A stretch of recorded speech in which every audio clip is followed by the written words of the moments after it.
So good evening, my dear students. Hope this finds you well. So today's our sub-theme of discussion is the Chimulenga Revolt. So another name for Chimulenga Revolt is what we call the Shonandevere Revolt or Shonandevere Rebellion. And we shall see that this rebellion took place in the year of 1896 to 1897, meaning that this revolt took for a year to take place. So, what was the relationship between the Shona and the Ndebele and the British? So, the relationship between the Shona, the Ndebele, and the British began in October of 1888 at the signing of the road concession.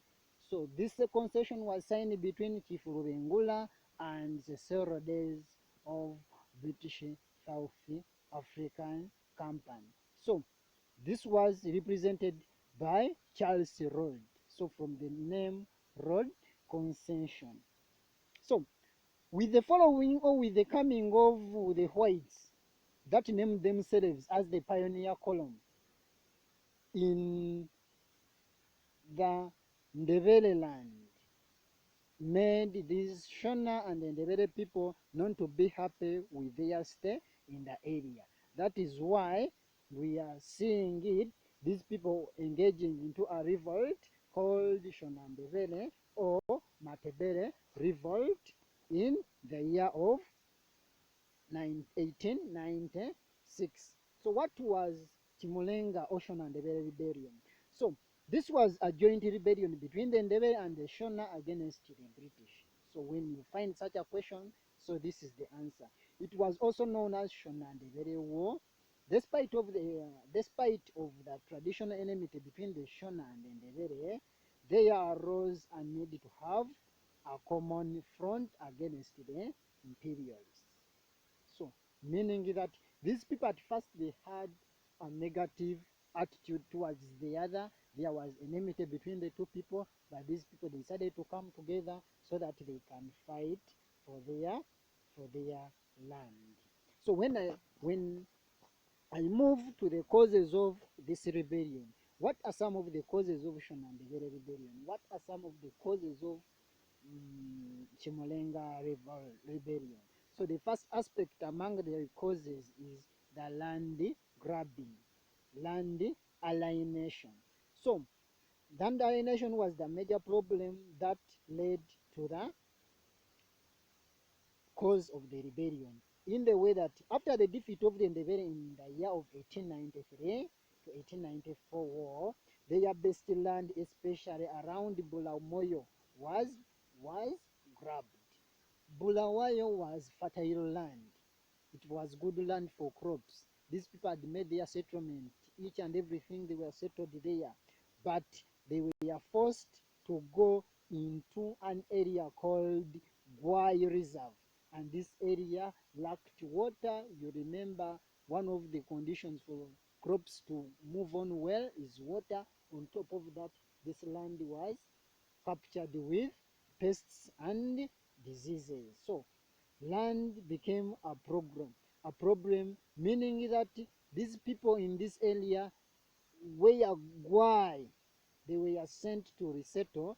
That area had to be paid for, and the land was infertile, meaning that it could not provide better yields. On top of that, another cause of the rebellion was the desire to regain political independence.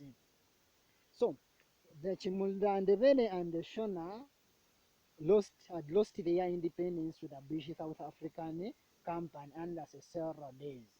So these people they were struggling to fight for their independence from the Britain. Shona land was confirmed as a British protectorate in the year of 1890 in September, and then Matebele land that had virtually remained independent was fully occupied after the year of 1893 to 1894 war, meaning that these people they had lost their autonomy, they had lost their independence, and they had lost their autocracy to the whites, meaning that these people they had signed the treaties between Rubengula and the British, meaning that those treaties that were signed between the British and the Chief Rubengula made their independence to be taken over by the British. So, with the cause of the rebellion, the Shona and the Ndebele, they had that aspect of fighting and struggling for their independence. Another aspect was the confiscation of cattle. What was involved in the confiscation of cattle? With the confiscation of cattle happened when the British forces, volunteers, and members of British South African Company started to embezzle, to steal the Shona and the Welezi cows. And it's estimated that settlers rationed among themselves that the very cattle were stolen from Chief Rubengula, and then it was given to the British themselves, who claimed to be volunteers and the British forces. And it's even stated that even the 4,930 cattle that Ndebele were allowed to keep were given to the senior Indunas, disregarding the young and the culture of Ndebele. So the aspect of stealing these cows led to the loss of their cattle, thus resulting into the occurrence of the rebellion. Another aspect is the point of forced labor. With forced labor, what was involved? Forced labor, members of the Ndebele, they hated the operation of forced labor. So labor was often recruited by force, which helped the armed policemen to flog the Shona and the Ndebele people. So with forced labor, it involved public flogging. So public flogging involved the act of caning men in front of their wives and children. Moreover, because these people they have failed to provide labor to their companies. So with public flogging and the methods and the supervisors who mentored or who administered this forced labor means we are not safe at all. That's why these people they had to fight for themselves to say that they can fight back and then protect their autonomy. The working condition was also another challenge. So the poor working condition. How was the poor working condition at the place? So with the poor working condition, these people they were mistreated because they were laborers. They were mistreated by their masters, who are the British. On top of that, they were public flogged. They were given heavy work, though they were given less pay. So you work harder but with less pay. So some were severely punished. They were severely punished. So they punished them using a whip known as sijambok. So those who worked for wages were often scared off so that they may run before being paid. So look at the situation. So we decided that for me, let me work for money. But as you are working for money, you are finalizing with work.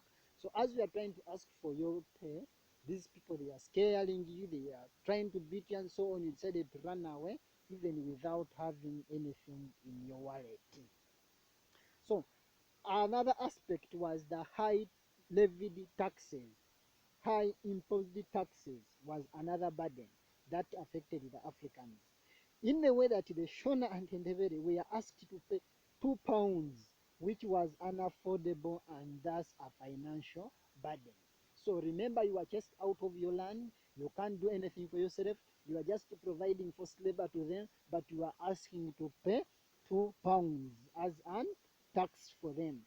So this was first introduced in Mashonaland in 1894, and later that was extended it to Matebele. That's why some people were forced to pay in terms of cattle or sheep. In case you don't have money, those people they were forced to give. They were forced to give in what we call money, or cattle, or sheep. Are we together? So this aggrieved the Shona who had no animals, and also for the Ndebele who had lost their animals to the whites in the War of 1894. So this was a very influential aspect for the occurrence of Chimulenga Ocean and Valley uprising in the year of 1896. So the discouragement of social structure among the Ndebele. So what is the social structure among the Ndebele? So it was disregarded and age regiment system was abolished. So among the Shona and Ndebele, they had with their centralized system of administration, they were grouped according to age basis, according to age sections, in the way that each group had a specific task and each group we are given responsibilities to perform for the smooth running of the day-to-day moving activities. So it is stressed that after being demobilized, the social structure, the former warriors together with their commanders called indunas were supposed to live an ordinary life. This is why we are talking in the category of security. So these security personnel who are soldiers now we are called to be common man, common people, as if they have never even went into anything regarded to training. So they lost their power and subjected to humiliation. So meaning that this became unacceptable to people that still had their skills of war and inevitably used them as they fought the British. A soldier remains a soldier. So with these people, they used those very tools of theirs, those very skills they had acquired as soldiers to fight back the Induna. So with having those skills and some of these people that had gone into training, so they used those tactics to fight back the whites, thus causing the rebellion. Another aspect was drought and the Lenda pest. So drought and the Lenda pest mostly occurred in the year of 1895. Why? In 1896, there followed a problem of locust that destroyed even a few crops that were remaining. So because of a combination of these calamities, that is drought and then rinderpest, that is the locust and so on, around 2 million animals died in the Ndebele land alone. And these calamities, you say that, were taken to be misfortune for the Ndebele and the Shona for having allowed the white administration in their territory. So they attribute each and everything to have been caused by the the whites. That's why these people decided to chase these people away from their land. So another one was the use of Shona police among the Ndebele. So the Ndebele were annoyed of the use of Shona police in their kingdom, in the way that the Shona, who were subjects of the frontiers of the Ndebele, became arrogant and started to avenge against previous mistreatment and subjugation. So this aroused more anger to the Ndebele who had to rebel.